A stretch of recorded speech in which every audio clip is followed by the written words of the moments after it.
Un Maman j'ai raté l'avion produit par Francis Lalanne, ça existe et certains disent même qu'il a été plagié par John Hughes et Chris Columbus. On revient sur cette curiosité bien de chez nous qui s'appelle, tenez-vous bien, 3615 Code Père Noël. Un film qui nous apprend indirectement plein de trucs sur Francis Lalanne, sur le cinéma hollywoodien et sur d'autres choses.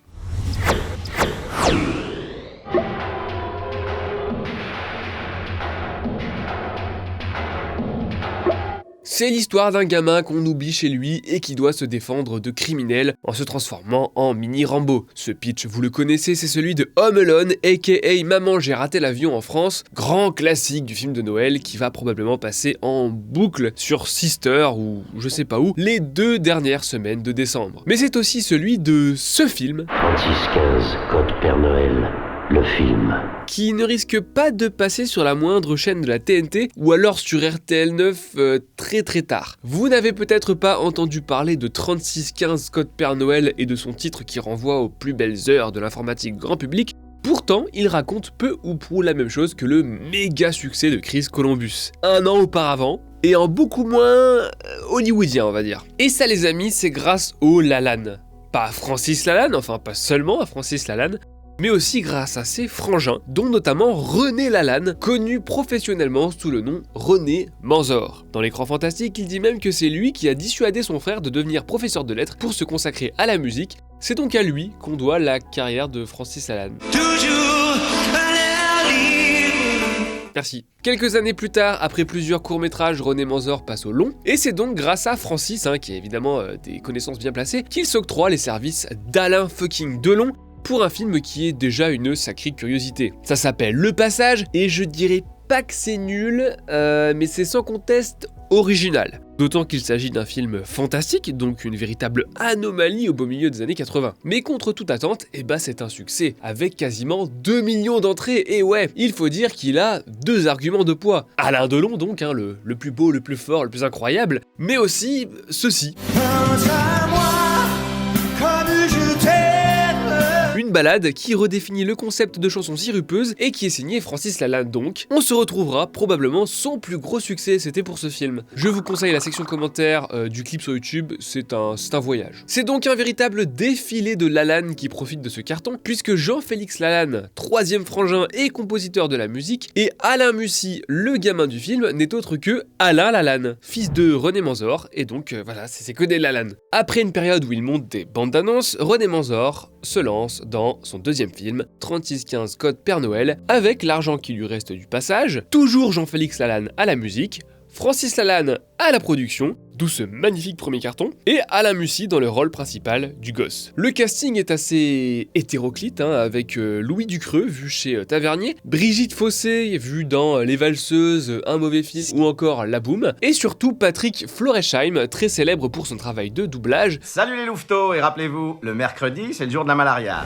Autrefois, le monde était beaucoup plus grand. Un chat sera ton laveur.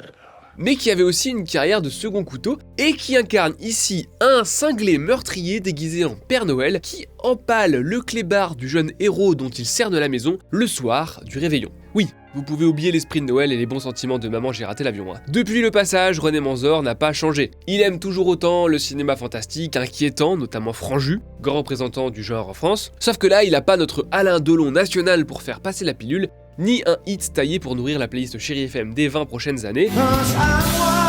Alors, Francis Lalanne a bien signé une chanson, mais c'est pas lui qui la chante, il l'a filée à Bonnie Tyler. Ouais, cette Bonnie Tyler là. Le morceau s'appelle Merry Christmas et c'est un peu son moment Mariah Carey quoi. Happy birthday Christmas.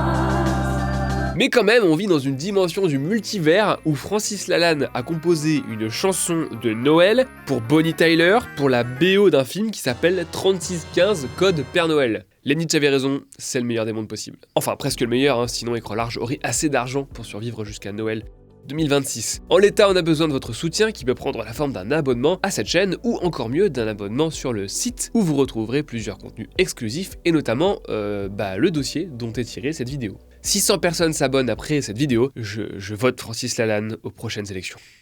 Je vais le faire. Bref, ni Bonnie Tyler ni le casting n'ont vraiment sauvé un film qui est vraiment étrange, mais dans le bon sens du terme. C'est-à-dire que c'est pas vraiment un pur film d'horreur, mais c'est très loin d'être une comédie familiale. Le truc flirte très franchement avec le survival pur et dur, d'autant que le gamin est une sorte de gosse de riche qui vit dans une gigantesque baraque remplie à ras-bord de jouets qu'il transforme quasi littéralement en zone de guerre. D'un côté on parodie Rambo, franchement, de l'autre on est plutôt du côté de Henry, portrait d'un serial killer, avec un Père Noël qui est ultra flippant. Donc c'est complètement invendable de toute évidence, mais en même temps, malgré d'évidents défauts, le film est assez singulier pour valoir le coup d'œil. Le passage a beau avoir une fiche nanarland, Manzor développe bel et bien des thèmes communs entre les deux films, notamment un certain rapport à la mort. Le long métrage met finalement en scène un traumatisme.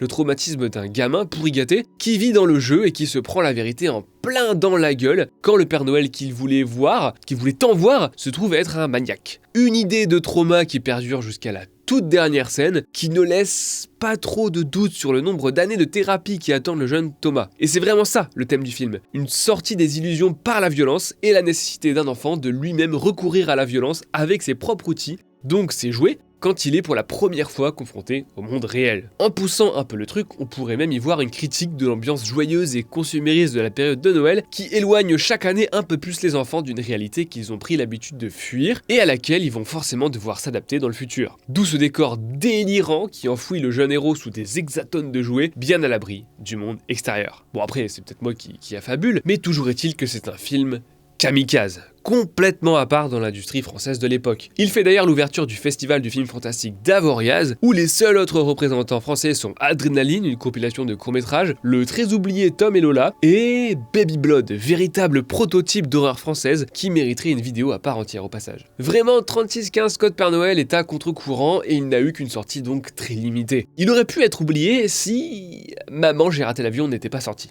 Il va alors susciter un petit culte chez des gens qui se filent la VHS pirate, en sachant bien que c'est le film plagié par la Fox. Alors, qu'en est-il vraiment ?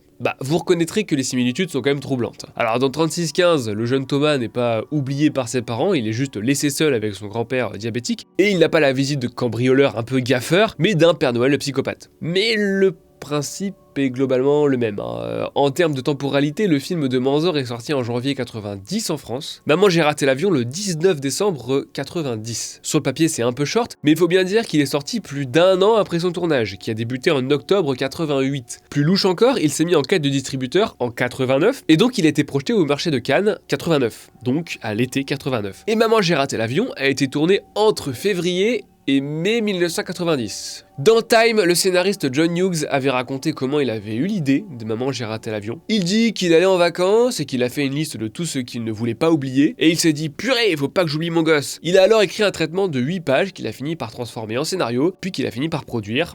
Oui, on peut faire ça quand on est John Hughes, scénariste et réalisateur cultissime de teen movies comme Breakfast Club, Une créature de rêve et La folle journée de Ferris Bueller. Son fils James Hughes précise dans un article de Chicago Magazine que l'édit de vacances était bien en Europe, et d'ailleurs dans Home Alone, ils partent en vacances en France, à Paris. Selon l'article de BFM TV, Hughes aurait même posé ses valises dans le sud de la France, vous savez, pas loin de Cannes, où était projeté 3615 Code Père Noël en 89. Ça fait quand même beaucoup de coïncidences. Peut-être qu'il a effectivement eu l'idée d'une famille qui oublie son enfant en partant en vacances, au moment de partir en vacances, mais qu'il a ajouté l'idée des cambrioleurs qui essayent de s'incruster et qui se font défoncer par le gamin après avoir découvert le film à Cannes, pendant les dites vacances. Dans une archive du New York Times, on apprend que Manzor a approché le studio pour trouver un accord. En vain. Il a alors menacé de les attaquer en justice. Et John Hughes a affirmé qu'il n'avait jamais vu 3615 Code Père Noël. Ouais.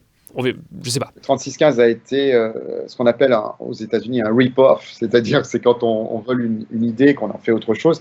Ils ont fait un remake sans l'acheter, quoi, en gros. C'est-à-dire quand ils ont fait une comédie, en se disant, bon, c'est trop dur, le film, parce que moi c'était un thriller, c'est un survival en fait, entre un petit garçon et le Père Noël le soir de Noël, et le petit garçon défend sa maison avec ce qu'il a, c'est-à-dire ses jouets. En fait, c'est ça l'idée forte, nouvelle de 3615, qui est l'idée reprise dans un autre genre.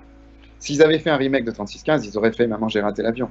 La seule chose, c'est que ça aurait été mieux qu'ils m'achètent les droits. René Manzor a-t-il effectivement porté plainte contre Hughes et ou la Fox ? Sinon, pourquoi ne pas avoir mis sa menace à exécution ? Je sais pas, et malheureusement les délais très serrés pour la rédaction de cette vidéo m'ont empêché de lui poser directement la question. Peut-être que se lancer dans une procédure judiciaire aux États-Unis, a fortiori contre un ogre du divertissement, n'en valait peut-être pas le coup, peut-être aussi que ce n'était pas le moment, car Manzor a profité de la notoriété acquise par 3615 Code Père Noël paraît-il très apprécié par Steven Spielberg. Celui-ci lui a donc confié plusieurs épisodes de sa série Les Aventures du jeune Indiana Jones, aux côtés de pointures comme Mike Newell, Terry Jones ou même Nicolas Roeg. Il s'est installé à Los Angeles où il a bossé pour la télé américaine, notamment sur la série Highlander entre autres. Ensuite il est revenu en France où il a réalisé Dédale avec Lambert Wilson, puis d'autres épisodes de série pour la télévision. Désormais j'ai l'impression qu'il s'exprime artistiquement surtout à travers ses nombreux romans qu'il a commencé à publier à partir des années 2010. Via Spielberg, Hollywood lui a rendu un peu de ce qu'il lui a appris et édulcoré, parce qu'il ne faut pas croire que le plagiat suspecté n'a pas eu d'incidence. Il raconte notamment qu'un remake avait été envisagé chez l'oncle Sam avant d'être abandonné. On se doute que Maman j'ai raté l'avion leur a un peu coupé l'herbe sous le pied, ironiquement. Imaginez cet univers alternatif où Francis Lalanne signe la BO de Maman j'ai raté l'avion. Pense à moi comme je t'aime. On n'est pas passé loin. Quant à 3615 Code Père Noël, à la fin des années 2010, il a été restauré par l'éditeur français de Le Chat qui fume, et il a eu droit à une sortie aux États-Unis où il a eu un petit succès, notamment parce que le film reste encore aujourd'hui une sorte d'anomalie un peu culte aux antipodes de son successeur spirituel, qui est plein de guimauve, qui est fort sympathique au demeurant, mais qui n'a rien à voir. Moi je l'avais découvert dans ces conditions en 2017 au pif, et j'en garde franchement un très bon souvenir. Donc si vous avez la flemme de regarder Maman j'ai raté l'avion, Love Actually, ou un truc qui dégouline de guimauve sur Sister 16 années, je vous conseille de tenter l'expérience. Je remercie la chaîne La Séance de Minuit qui m'a autorisé à diffuser un extrait de son interview de René Manzor. Si le sujet vous intéresse, je vous encourage à aller voir l'interview complète, disponible sur YouTube. Il y a quelques années, Jérôme Lachasse a consacré un article au film avec d'autres interviews dedans. Je vous le conseille aussi, il est super intéressant. Quant à moi, j'avais déjà évoqué une suspicion de plagiat dans ma vidéo sur Dark City, où j'évoquais notamment les parallèles avec Matrix. Et ça aussi, c'est un cas assez intéressant.